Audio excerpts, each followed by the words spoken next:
Well, this is news tonight, coming to you live from the TV47 headquarters right here in Nairobi City County. Now, the degrees of the political temperatures in the country keep rising. This as the Independent Electoral and Boundaries Commission maintains its hard stance on the qualification threshold of some aspirants in the coming polls. This as Kenyans feel the heat of the rising cost of living. Tonight on this broadcast.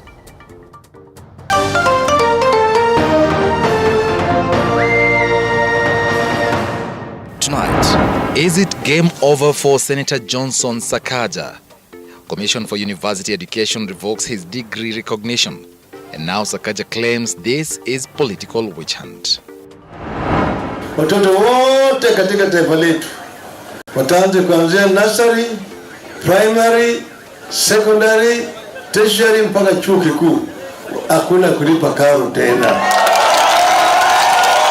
Raila pitches tent in Ukambani. Hawana agenda, sera yao ni mbaya, wanataka kufunga mtumba, wamefunga kampuni ya Keroche, wanataka kufunga kanisa. As Ruto and his brigade take the Kenya Kwanza gospel to Kisii. Ifika wakati ya rally, watoto hawaendi kwa classes. Watoto wanaenda kwa rally, wanajaza rally. Mwanasiasa akiangalia rally anakuta rally imejaa na furahia. And we shall tell you how political rallies have disrupted education in Isiolo County. Wewe, what are you promoting? Wewe kama kiongozi una promote mtoto kutokwenda shule ili aweze kupata pesa salaisi. Of which sasa ikienda hapo sasa ndio wakati unaona hata watoto wanapata pesa ya kununua drugs. Teachers, students skip classes to attend rallies.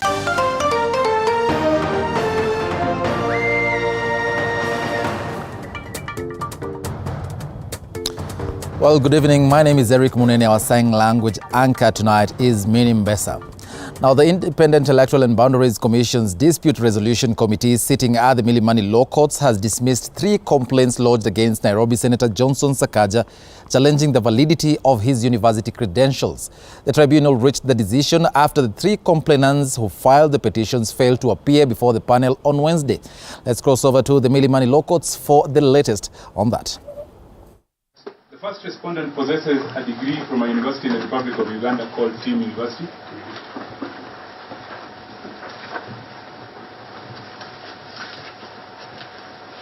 That degree is in a course or in a subject known as Bachelor of Science in Management.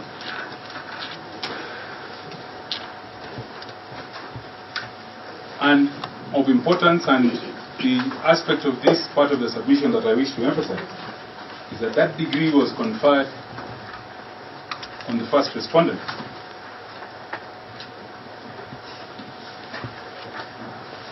On the 21st of October 2016.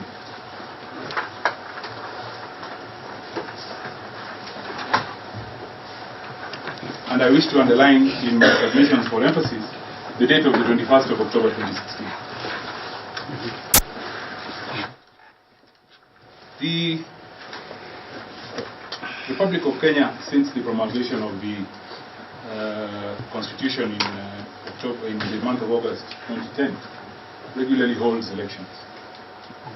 And those elections, Mr. Chairman and members of the Tribunal, are held regularly in the month of August in every 5th year. I believe the Constitution provides that it is the second Tuesday in August in every 5th year. With the date of the 21st of October 2016 in mind, I wish to refer you to Annexure 4.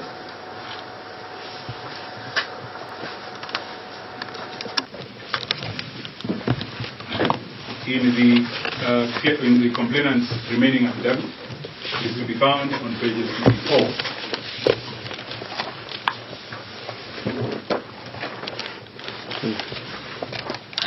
It is to be found on pages 24 to 35.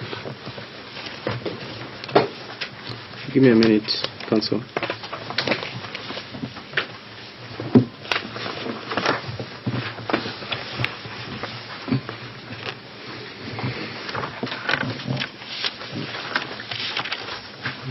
Attached to the complaint? It is attached to The complaint, yes. The only surviving evidence. Page 24. Page 24. Okay. To 31. So. Now, this is a nomination application declaration form. And chairman and members may ask what is the relevance of this document. Our constitution provides that to seek an elective position, you either need to be nominated by a political party or... Well, those are live proceedings at the Milimani locus. That's the Independent Electoral and Boundaries Commission Disputes Committee trying to settle the degree issue facing Nairobi Senator Johnson Sakaja. And of course, our senior political affairs reporter, Apollo Kamau, is keeping tabs on that story, a story that is so huge and will definitely shape the Nairobi gubernatorial race in 54 days. Now, moving on, a move by the Energy and Petroleum Regulatory Authority, EPRA, to increase the cost of fuel by 9 shillings continues to elicit mixed reactions in the country. Kenyans have expressed fears that the move will affect the cost of living in the country, with Nachep Toboit with the details about how a majority are anticipating a hike in prices of basic commodities. Have a look. The Energy and Petroleum Regulatory Authority (EPRA) has increased the pump prices by 9 shillings per litre, pushing the cost of super, diesel and kerosene by 159 shillings, 140 shillings and 127 shillings respectively in Nairobi, the highest in Kenya's history. Kenya's economy is diesel-driven, and this means that manufacturers, farmers and service providers will pass the increased fuel cost to customers, which will further hit households and businesses. The high fuel prices featured in the Senate's agenda, with the senators today discussing the same just a day before the Senate is adjourned tomorrow. Initially, Madam Speaker, it was a minimum of 30%, but now, because they've realized that it is within the law and it is protected by law, they are now amending the regulations so that it caps importation of by National Oil Corporation to 30%. You know, this is the handshake government, and Senator Ledama, Madam Speaker, is a close ally of former Prime Minister Raila Odinga. I think these are issues that should have whispered to his big brother Uhuru Kenyatta to address. Tayari wa Kenya wamekuwa wakisononeka pale hata kuweza kupata chakula mara 2 kwa siku imekuwa ngumu sana. The hike in fuel prices has elicited mixed reactions among Kenyans in Nandi County, with public service vehicle operators saying this is a setback. Unashindwa uji ilikuwa 20, sasa ukiuzia watu shilingi 25 ama 30 hawataki. Sasa hizi magari zetu tunakuja na mafuta 2000, sasa tunakunywa 4000. Tunashangaa tutaenda wapi? Bomet County Governor Hilary Barchok has hit out at the government, saying that it has exposed Kenyans to suffering due to the high cost of living, further drumming up support for the bottom-up economic model. Wanasema tutapunguza gharama ya maisha. Na kama wako na uwezo ya kupunguza gharama ya maisha, wapunguze leo, wasingojee mwezi wa 8. Elsewhere in Mombasa County, residents have threatened to hold protests due to the high fuel prices. Na hivi sahi kulingana na hata ile hesabu niko nao, hata naenda nyumbani bila, na niko na watoto na kuna watu wananitegemea. Hata hizo kura tunaona pia hatupigi kwa sababu mafuta yamepanda. Washukishe mafuta, tunakulilia rais. Mafuta yashukishe mafuta. Unga umepanda sasa kilo moja ni 120. Wataka tuende wapi sasa? Alafu mnataka mtu apigie kura. The National Treasury is now seeking a gradual adjustment in fuel prices so as to eliminate the fuel subsidy, which has been cushioning Kenyans from otherwise high fuel prices amidst increased global oil prices. Chepto Boit, TV 47.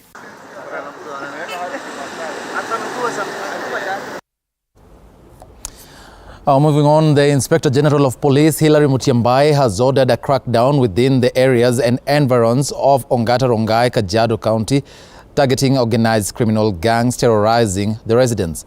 Now, 2 more suspects have been arrested, bringing the number of people arrested to 4. Now, special forces from the police headquarters have been dispatched to investigate the robbery incident and bring the suspects to book. Mwangi Maina with the latest developments.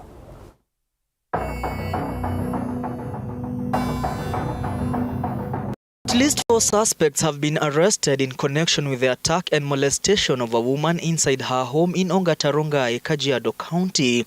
The suspects, who are said to be cooperating with the police, are aiding the detectives with further investigations as they try to unravel the mystery behind the key mastermind who planned and executed the attack. Police believe the gang of 6 men is being led by a rogue ex-police officer.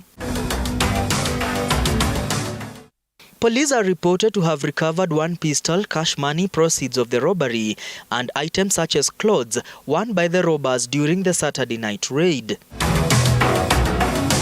Yesterday, detectives arrested 2 men after 240,000 Kenya shillings was withdrawn from a money transfer agent in Mweki, Kasarani. The leader of the gang is said to have forced the woman to withdraw the money and sent it to an agent in Mweki. The operator was arrested together with the man who was sent the money, and they are part of the suspects being interrogated. The criminals were caught on CCTV cameras ambushing the woman immediately she made her way inside her compound, smashed the windows of her car using a machete before ransacking the vehicle and dragged her inside her house at gunpoint.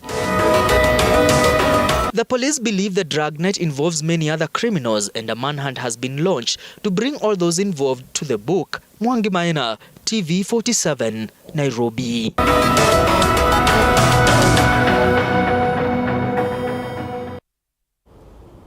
To politics now. Azimio la Umoja presidential candidate Raila Odinga pitched tent in Ukambani region for the 3rd day, where he continued to rally voters to vote for him in the August polls. The Ukambani succession politics dominated Raila's campaigns today, as Mike reports. As the clock ticks towards the August 9th general election, presidential candidates continue to intensify their campaigns across the country. The Azimio flag bearer Raila Odinga took his campaigns to Kampani region, pitching tent in Kitui County, where county's succession politics dominated the politics of the day. With Raila concluding his 3-day tour of the region by endorsing Dr. Julius Malombe's Kitui gubernatorial bid. Naona nyinyi hapa mmeamua ya kwamba mnataka gavana awe Malombe.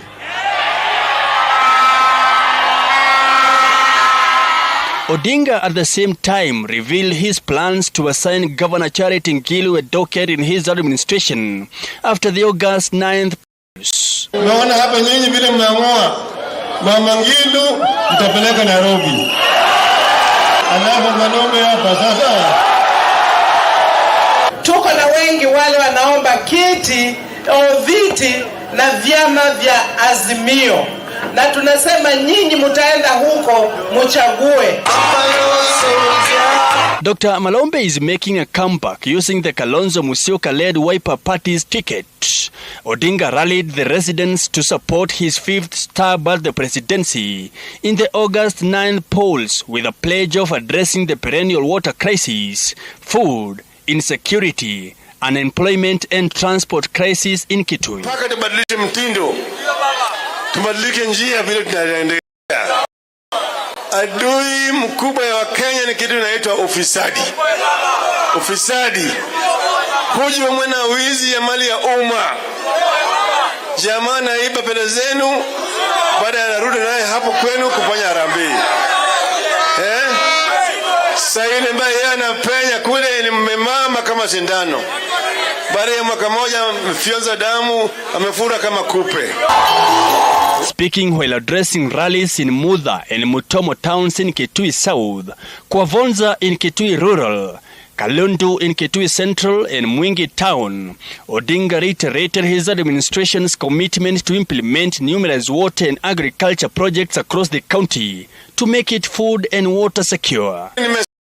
Walimu wote ambao tayari wameshafundishwa na wanakaa nyumbani hawana kazi, kuanzia mwezi wa Septemba mwaka hii utaandika yote tuajiri kazi na Mungu akanipa imani kwamba ili kuokoa Kenya kutokana na wafisadi wakora ambao wakichukua mamlaka ya Kenya hii hatutakuwa na nchi inaitwa Kenya.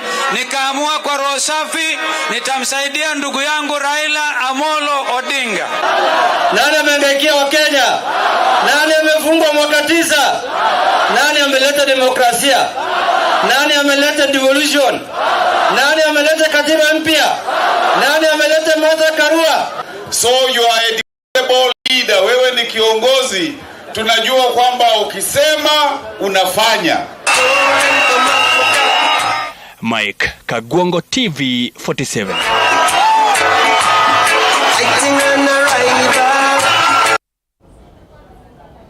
Now moving on, the Azimio la Umoja running mate Martha Karua has urged Kenyans not to vote in politicians with questionable integrity, citing that Raila's government will ensure equitable distribution of resources and tame corruption, as Paul Munio tells us. Azimio's running mate Martha Karua today toured parts of Kirinyaga and Embu counties in her bid to popularize Raila Odinga's presidential bid ahead of August polls. Addressing Kerogoya residents in Kirinyaga County, Karua cautioned Kenyans against electing leaders with questionable integrity, vowing to deal with any corrupt leaders if the Azimio coalition, One Kenya, forms the next government. Hakuna mtu amepewa jina na mama ya ufisadi. Kwa hivyo tukisema tutapambana na wafisadi, tunaongea juu ya wale wote watapora mali yenu. Awe mtoto wangu, awe dada yangu, awe mpinzani wangu, sheria ni ile ile kwa kila Mkenya.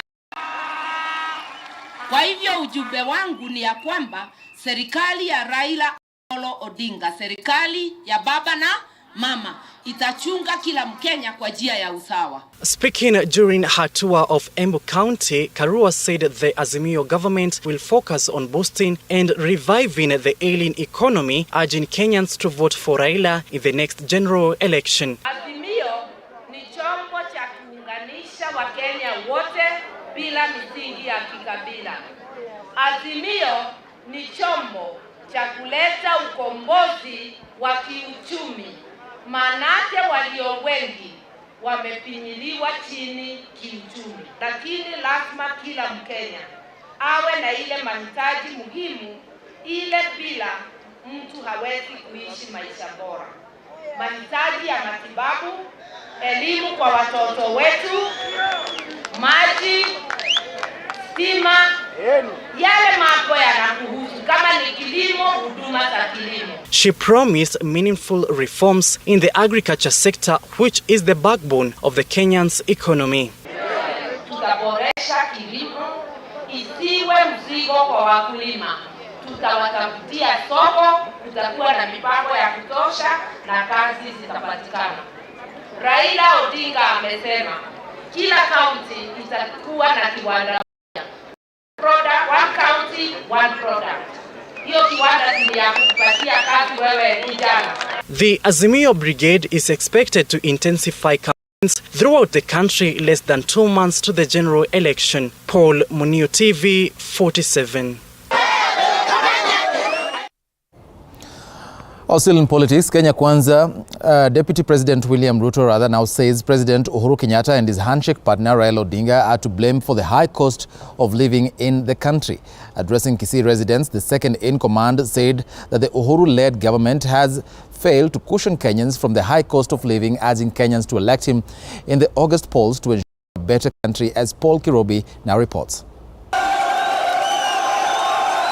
Deputy President William Ruto now says President Uhuru Kenyatta and his handshake partner Azimio flag bearer Raila Odinga are to blame for the high cost of living experience in the country. Addressing residents of Bonchari and Suneka areas in Kisii County, the second in command urged Kisii residents to vote for him in the August elections, promising to change their lives for the better. He accused the government of political witch hunt, citing the case of Kerecho Brewery's founder, Tabitha Karanja, who is eyeing senatorial seat in Nakuru County. Wanataka kufunga mtumba, wamefunga kampuni ya Keroche, wanataka kufunga kanisa, wako na shida na sadaka. Hatutaki kuingilia IBC. It's an independent constitutional organ, and it has the right to clear candidates and to give them certificates to run.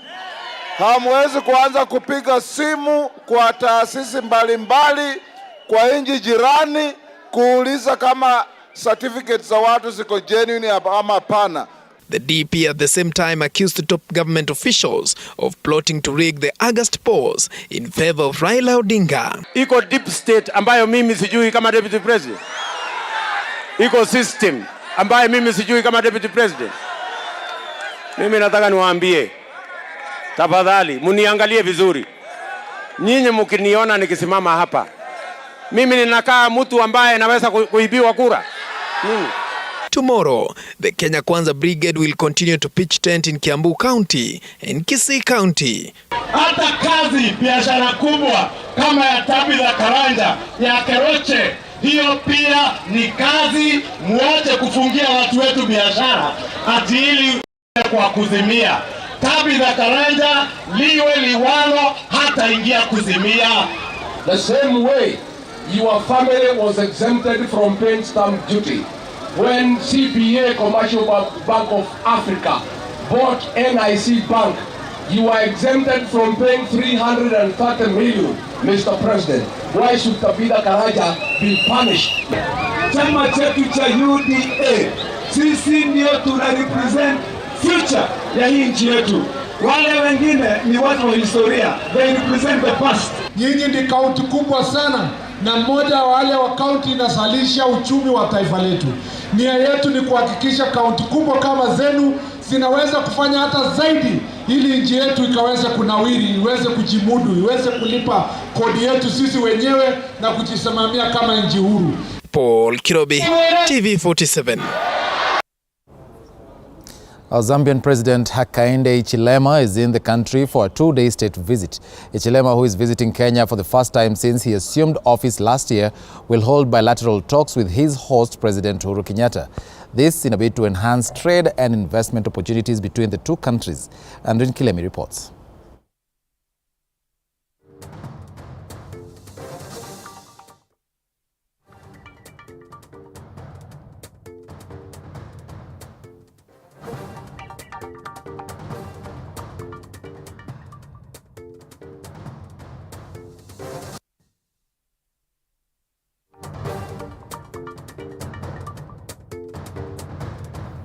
Share a very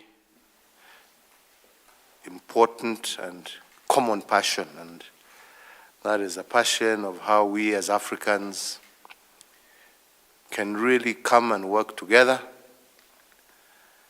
and the understanding that our success is when we work together. Kenya and Zambia, as you have said, come a long way in terms of our relationship as countries. I believe our founding fathers got to know each other even before independence and worked together to liberate our both countries and other countries on the continent. So it's a long relationship. I think the history we acknowledge, those that came before us worked hard to create relationships, and us now, leaders from the two countries and on this continent and the globe, it's our duty to entrench. Wednesday at State House, Nairobi, and the visiting president of the Republic of Zambia, Hakainde Hichilema, was received by his host, President Uhuru Kenyatta.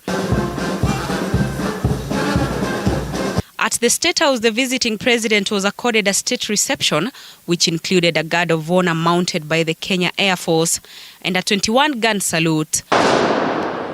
Accompanied by several senior government officials, the two heads of state then retreated for bilateral talks. According to the Zambian leader, the meeting is part of his constant search for economic opportunities for his people. I think the history we acknowledge, those that came before us worked hard to create relationships, and us now, leaders from the two countries and on this continent and the globe, it's our duty to entrench those relationships, truly, to deepen those relationships to a point where the good things that have been done before, we carry on. We carry on and make it difficult for those coming, maybe in future, to alter those good things. That will help us keep our countries stable, but not only stable, but growing. We belong to two distinct blocks. Zambia is a major player in SADC, Kenya a major player in the East African community. And I do believe we can leverage on our respective strengths in our respective regions to deepen the trade relations between our two countries and to ensure that the potential offered by this much larger market is exploited to the benefit of our respective countries. President Hichilema will on Thursday visit the Innovations Incubation Laboratory for Techies iHub in Nairobi and Maramba Tea Factory in Limuru. And Ren Kilemi, TV 47. Moving on, the Ministry of Health has reiterated the need for Kenyans to observe COVID-19 protocols in a bid to flatten the curve, which is steadily rising. Today, the country recorded 467 new cases with a positivity rate of 12.5%. Elizabeth Atieno with the story. It is exactly 2 years and 3 months since Kenya reported its first case of COVID-19. The cases have been increasing and decreasing based on the 6 COVID-19 waves experienced in the world. Reported cases and deaths have now both fallen more than 90% from their peaks earlier this year. For 2 months now, the country's COVID-19 curve has been on an upward trajectory. For instance, on Saturday, the positivity rate stood at 9.9%, then slightly dropped to 7.7% on Sunday, then rose to 9.9% on Monday, before dropping to 9% yesterday. Ndio, ni ukweli kuwa idadi ya COVID zile namba tunasema positivity imekuwa ikienda juu. Jana tulikuwa na cases positive about 231 jana. Tukiangalia ile tunaita positivity rate ilikuwa pale 9%. More than 3 million cases were reported to WHO last week. And because many countries have reduced surveillance and testing, we know this number is underreported. Today, Kenya's positivity rate hit a record high of 12.5% after 467 people tested positive from a sample size of 3,728. Tukiangalia tarakimu za wiki iliyopita, tujaona watu ambao wamekuwa wakihitaji ile oxygen, tujaona watu ambao wamekuwa wameandikishwa katika ICU, na nikiangalia tarakimu naona jana tulikuwa tuna watu 46 ambao walikuwa katika hospitali. Na hata hao 46 hawana ile COVID ile mbaya, yani ile ambayo ilikuwa inaumiza watu, ile tulikuwa tunaita severe disease. Nairobi County is still leading in the number of confirmed cases, with 316 people having tested positive for the virus in the last 24 hours. Kiambu, Bungoma, Nakuru and Siaya counties are also recording high numbers. Kama mnakumbuka awali, wakati ambapo COVID ilikuwa imeshika mizizi katika nchi, tulikuwa tunasema kuwa tukipita hapo 5% ni muhimu tuanze kufuata zile kanuni tulikuwa tumeweka awali. It is now 4 months since the Ministry of Health lifted the mandatory wearing of face masks in public spaces. However, the ministry seems to be regretting the decision. Habari tunayo kutoka Wizara ya Afya ni kwamba tunawahimiza Wakenya wakumbuke kuwa bado mambo ya kuosha mkono ni muhimu, mambo ya social distancing pia ni muhimu, mambo ya kuvaa mask ni muhimu. Kenya is not the only country recording high numbers. The countries of US, India, Brazil and Germany have all recorded more than 20 million confirmed cases. This as the global caseload stands at 537 million with over 6.3 million deaths. More than 3 million cases were reported to WHO last week. And because many countries have reduced surveillance and testing, we know this number is underreported. And 8,737 deaths were reported. 8,737 deaths too many. COVID chanjo bado ziko na tuko nazo. Kwa hivyo tunawahimiza Wakenya wajitokeleze ili wakuje wapate chanjo. And as calls for vaccination intensify, the country has so far vaccinated 31.4% of its population from a target population of 18.4 million people set by the Ministry of Health. Elizabeth Atieno, TV 47. Well, at 28 minutes past the hour, time now for a very short break. Don't go away. We'll be back with more.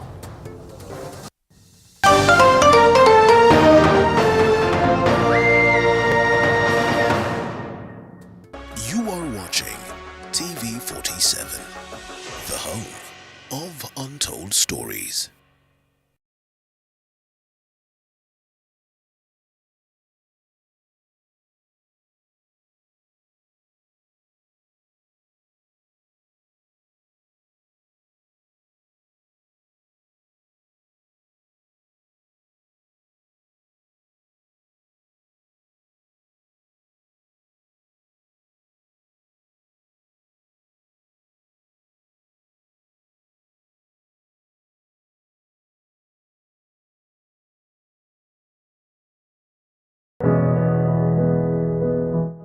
Actually, for us to make a wheelchair, we have to take measurements of the user. After doing my assessment, I get to know the parent, I get to know the heaviness she's carrying.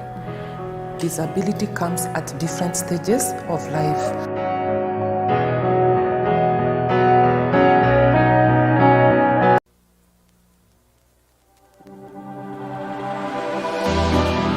How well do you know what's happening around you? Morning Cafe with heated political debates. Baraza la Siasa. Hiyo kitu azungumzie, angalie hali ya maisha ya watu. Informative health discussions. Business, farming. Tasty Wednesday, Fitness Thursday, and Feel Good Friday with amazing DJs, celebs, waimbaji, kuna comedians, alafu kuna wajinga, and music bands every Monday to Friday from 6 a.m. to 9 a.m.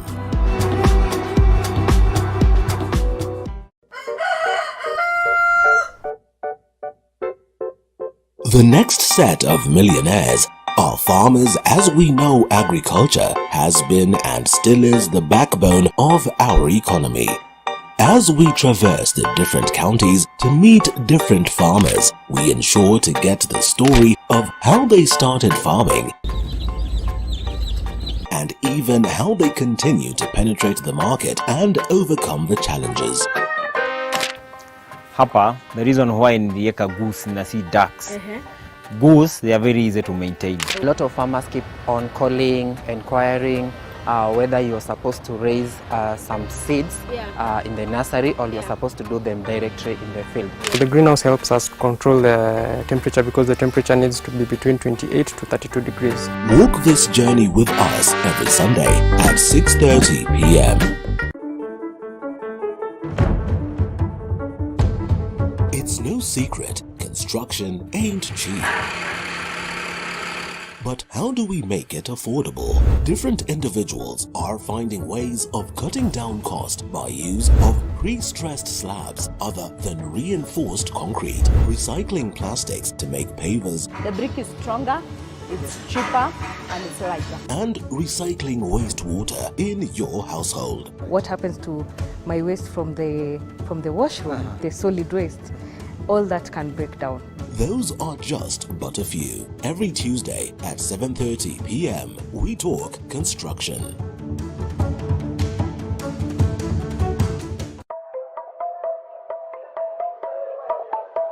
There's no alpha without an omega. There's no lead without any followers. No man is an island. We need each other. We need this conference. We say it, we do it, we act it. Kama una mpenzi wako, kila siku kama walivyosema, kila siku maishi mapenzi. We don't toe the line, we set the standard. We don't eat the grass, we lead the pack. As an alpha male, you're also a leader. Not to just women, friends and family, but to everyone else you've never met before. We are the beauty, the spice and the brains. The men's conference where men become alpha males. And you can catch us every Wednesday at 10 p.m. Of untold stories.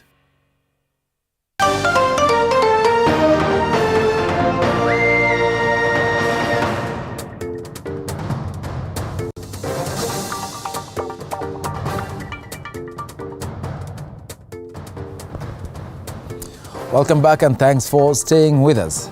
Now, the trial court hearing Monica Kimani murder case on Wednesday visited Nyamira Gardens in Kilimani, Nairobi, where Monica Kimani was murdered. Elsewhere, an inspector of police has been charged before a Nairobi court with the murder of the suspect, who is believed to be the mastermind in the 72 million shillings ATM heist, as Mudhoni Maina now tells us.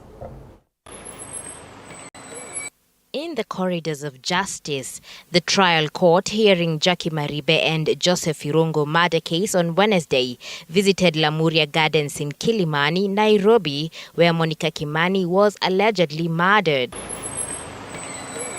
Justice Grace Nzioka was shown the gate which Joey is alleged to have used to access the house. Chief Inspector Maxwell Otieno told the court that Joey came in using a cab and used a stolen ID to access the compound, which Joey seemed to be familiar with as he walked straight to Monica's house.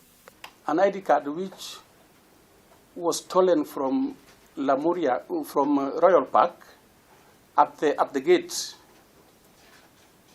where the guards are located.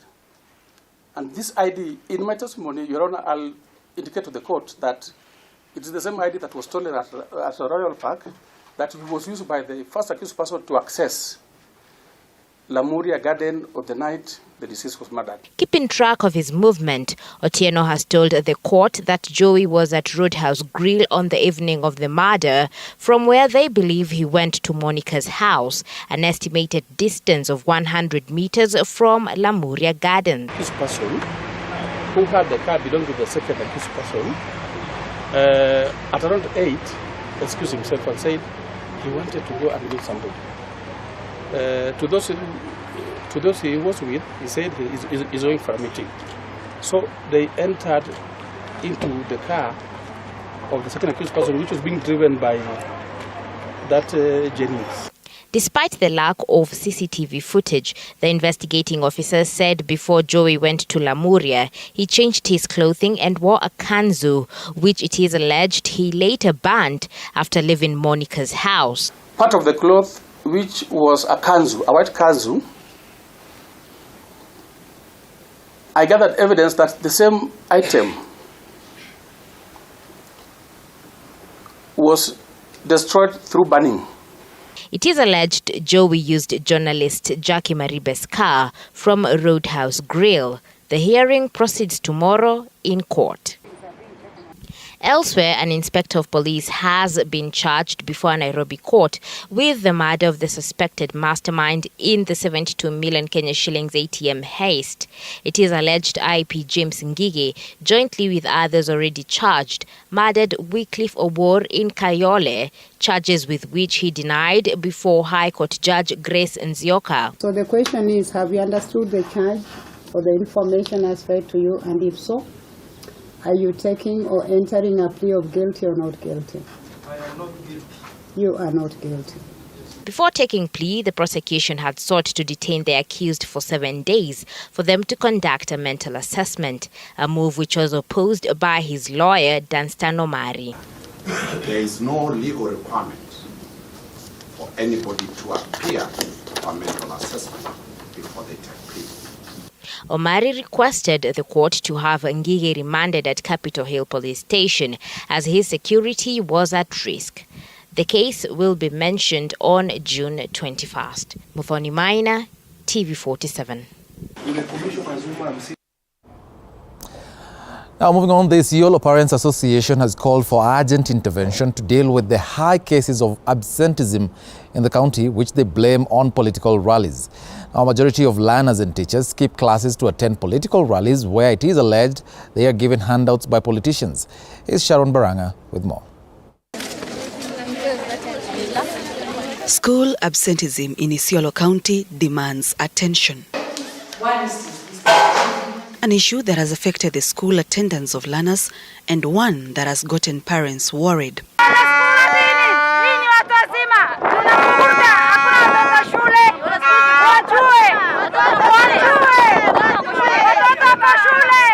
Parents say political rallies taking place in the county have disrupted learning. These as learners throng the rallies, hoping to get money from the politicians, where it is alleged they are usually paid between 100 to 500 shillings. Hii wakati ya campaign imeaffect sana mashule. Watoto wa shule wote ikifika wakati ya campaign, ifika wakati ya rally, watoto hawaendi kwa classes. Watoto wanaenda kwa rally, wanajaza rally. Mwanasiasa akiangalia rally anakuta rally imejaa na furahia. Sasa wakati ile jioni sasa ni kukimbiziana na mwanasiasa apate shilingi 1500. Lakini imeaffect performance yetu. Hata ukiangalia kwanza saa hizi ukiangalia hata performance ya watoto imeenda chini. Watoto wamekuwa absentees, hawattend classes specific day school. Na mnajua Isiolo tuko na boarding school mbili tu, tuko na boarding school Isiolo Boys na Isiolo Girls. Zile zote ni day school. Kwa hivyo imagine ya watoto yote rally inafanyika na wana attend kwa rally. The trend of learners missing school has been noticed in both primary and secondary schools. Teachers actively participating in political campaigns has also been attributed to the high cases of absenteeism in schools. Kuna information breakdown between the parents and the school. Kwa sababu kama mtoto wangu alitoka asubuhi akaenda shuleni, ninafaa kuelezwa ya kwamba mtoto hakufika shuleni. Hili nichukue hatua. Lakini nao kama mwalimu hata niambia alifika shuleni na mtoto ameshaenda na jioni amerudi, mimi kama mzazi nitajua aje? Hata kama lawama inakuja kwa wazazi, but at the end of the day wale tunalaumu zaidi ni walimu wale wako shuleni. Tunaomba ofisi ya education ya Isiolo kupitia director na hii quality surveyors, quality assurance wale wanaangalia mambo ya shule, waache kukaa kwa ofisi, watoka kwa ofisi waende kwa shule. Na BOM ya shule wahakikisha walimu wote wanakuja shule, because kama mashule ya Isiolo ikifika saa 8 ni kama imefungwa, hakuna shule inaendelea. Walimu wote wako kwa campaign, magari yao ndio inatumika kwa campaign, magari yao ndio imewekwa mapicha maposta za wanasiasa. Hiyo kwa mfanyikazi wa serikali haikubaliki. Na ukiangalia hata forums za Isiolo, hizi ma WhatsApp, ma Facebook yote ni walimu wanachokesha watu usiku mzima, waongee hao ndio wanaongea usiku mzima, hao ndio wanaambia watu venye siasa inaenda. So unashindwa yeye mtu akiongea usiku mzima na mchana atafunza mtoto saa ngapi? So either wachague kama wataresign kutoka kazi, wakuje wafanye siasa, ama waamue kwa kazi ama waache siasa. The trend is now affecting the learners' performance academically, and parents want the Teachers Service Commission to take action against teachers who are in active politics in the county. Sharon Baranga, TV 47. Well, thank you, Sharon Baranga, for that. Now, the government has promised to work closely with the Engineers Board of Kenya in a bid to ensure that there is efficiency in the field. This as the government vows to deal with half-baked engineers whom it says are responsible for a majority of the buildings which collapse in the country. Petronila Goren attended an engineers conference and filed the following report. To adapt to all manner of circumstances. It is the third engineering partnership convention that brought together engineers, policymakers, researchers, academicians, among other stakeholders in Mombasa to engage on global emerging engineering issues. While addressing the conference, the Transport and Infrastructure Principal Secretary, Professor Paul Maringa, revealed that 90% of the buildings that collapse in the country are constructed by half-baked engineers. The person charged with the responsibility of ensuring that a building is strong enough is a structural engineer. Sadly, 90% of the buildings that are collapsing are actually not designed by engineers. They're designed by what we call halfway engineers, who in the past have been referred to as quacks. We've accepted that that is a terminology we're not going to use, because those designers, even though they're not fully trained, are actually Kenyan technicians and below who desire to be engineers. According to Professor Maringa, the government has put in place measures with education institutions to ensure that such engineers are not banned but instead retrained. In our discussions today, we've agreed universities and other training institutions of higher learning are going to open themselves up to upgrade those people, so they stop giving us substandard services and advice. But also the Engineering Board of Kenya is going to open up to those people so they can become members of the engineering fraternity. The chairman of the Engineers Board of Kenya, Engineer Erastus Mwongera, has also called on engineers to embrace new technology and tap the latest modern engineering techniques from the experience. When engineers go out there in the field, how are they conducting themselves? Are they keeping abreast with the modern technology of engineering? Engineering has evolved. During my time, we used to design from a drawing board and so on. We came to computer. Now we are using internet facilities of engineering and so on. Are those making it come out good? New engineers are now required to be members of the engineering board, where they will receive mentorship and training before being allowed to fully practice. The engineers convention is set to end on Friday. Petronila Goren for TV 47 in Mombasa County.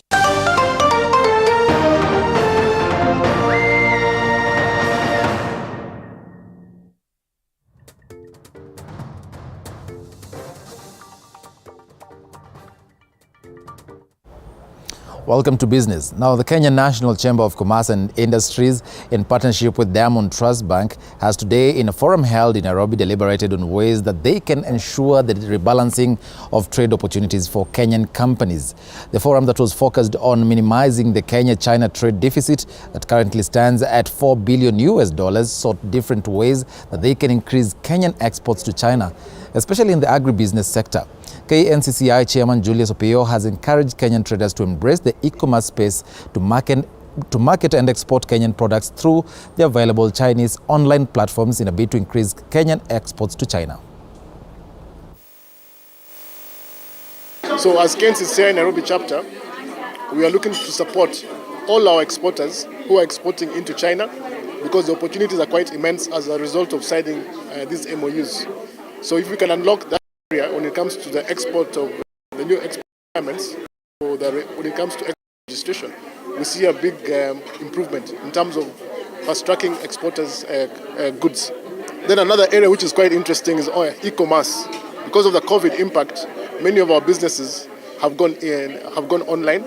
So we have partners here who have online platforms run by Chinese. So we want them to export and also market made in Kenya products using their platforms into the Chinese market.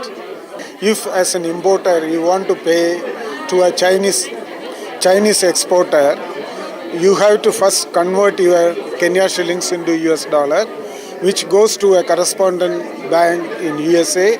Then it gets remitted to China, and in China they convert it into RMB. And in the process, the Kenyan importer loses a lot. So what we have provided this solution is like you give us Kenya shillings, we give you RMB, the Chinese currency, and remit it to China. Now, before we cross over to the world of sports, let's cross over to the Milimani Law Courts, where the Independent Electoral and Boundaries Commission's Disputes Resolutions Committee is currently deliberating on Nairobi Senator Johnson Sakaja's degree saga. And of course, as I mentioned earlier on, our senior political affairs reporter Apollo Kamau is keenly following those proceedings. He'll be filing a detailed report later on, but for now, let's listen in. The jurisdiction of this committee is quite circumscribed, and we do agree with the submissions by our learned senior that a court's jurisdiction goes either from the Constitution, legislation, or both, and a court cannot arrogate itself jurisdiction. So if this court was to cease and hear the complaint, then on what jurisdiction? Because the court up to the Supreme Court of Appeal, the Supreme Court, the Court of Appeal and the Supreme Court, they have asserted that jurisdiction is everything. We have shown that in the case of Samuel Kamau Macharia and another versus Kenya Commercial Bank Limited and two others. And in this case, the court was categorical, where it stated verbatim. Give me the citation again, counsel. The citation is Samuel Kamau Macharia and another versus Kenya Commercial Bank Limited and two others, 2012, Kenya Rule Report. And this is what the court said. We agree with counsel for the first and second respondents in his submission that the issue as to whether a court of law has jurisdiction to entertain a matter before it is not one of mere procedural technicality. It's not one of mere procedural technicality. It goes to the heart of the matter. So without jurisdiction, the court cannot entertain any proceedings. So in terms of jurisdiction, we are completely submitting that the same doesn't exist insofar as the complaint before you is concerned. Mr. Kamulo? Yes. Are you saying we, the committee, as we sit here, yes, has no jurisdiction? Yes, as it relates to the complaint, the specific complaint only. This complaint only. The same was reiterated by the Supreme Court in the case of Martha Wangari Karua versus the Independent Electoral and Boundaries Commission and 3 others, 2019, the Kenya Law reports.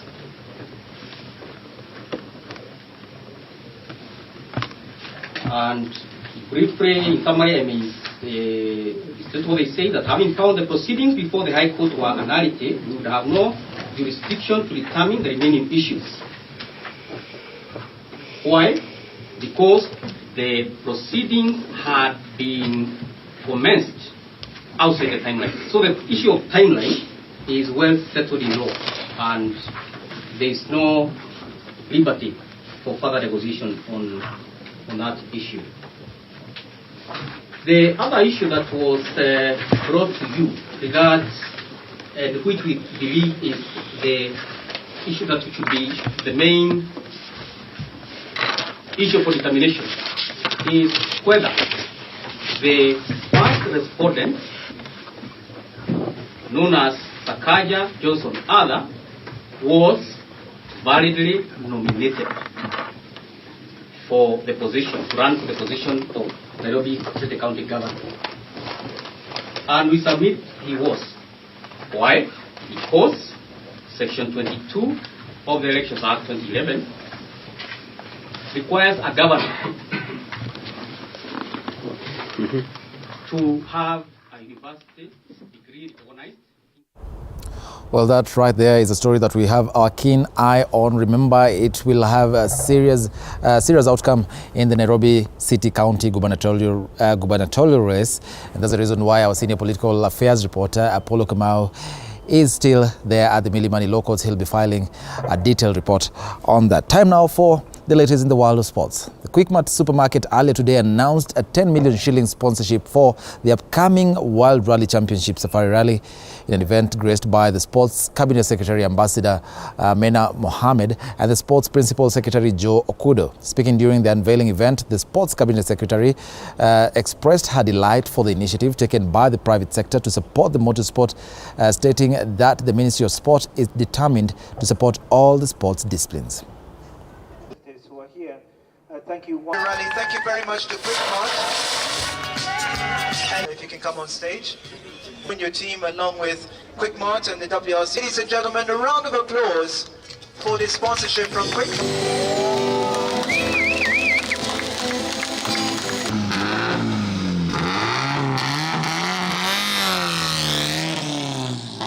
I hope that the 4 of them will continue singing this song of support from the private sector, the need to have others come on board. We are a sporting nation, and I don't think that we are going to ever shy away from that. We're proud of it. We will always facilitate and support sports in our country across the many categories of sports. And my few initiative I will look forward is WSC going forward. How can we partner other than during this period? What can we do together as Quickmart? From the Ministry of Sport, what other initiative can we form Quickmart Foundation Sport and try to drive some of this key agenda for the Kenya? The Sports Dispute Tribunal earlier today declared the 2022 Kenya Basketball Federation KBF Men Premier League playoff null and void and ordered for its replay. This after the tribunal, in a matter of former basketball player Dennis Achiego, found that the petition of the ineligibility of Ulinzi Warriors player Valentine Nyakinda had merit, that the respondent violated the competition rules by allowing playoffs to progress despite Nyakinda not featuring in 3 regular matches when turned out for the last 2 games.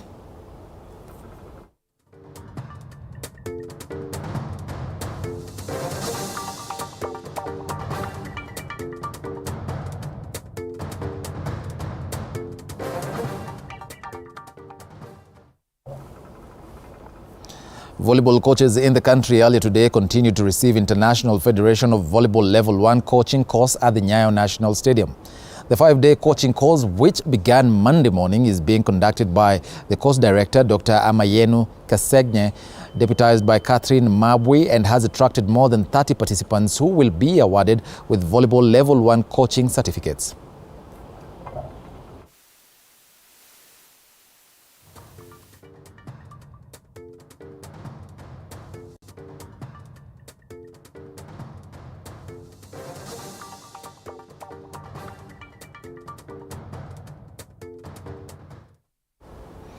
Now, the football fraternity in the country is in mourning following the demise of Trans Nzoia Falcons forward Marvel Simiyu, who passed on at Weboye Hospital in Bungoma County. According to the club's statement, the 21-year-old Simiyu was admitted since last week due to stomach problems. She joined the Women's Premier League side at the start of the season and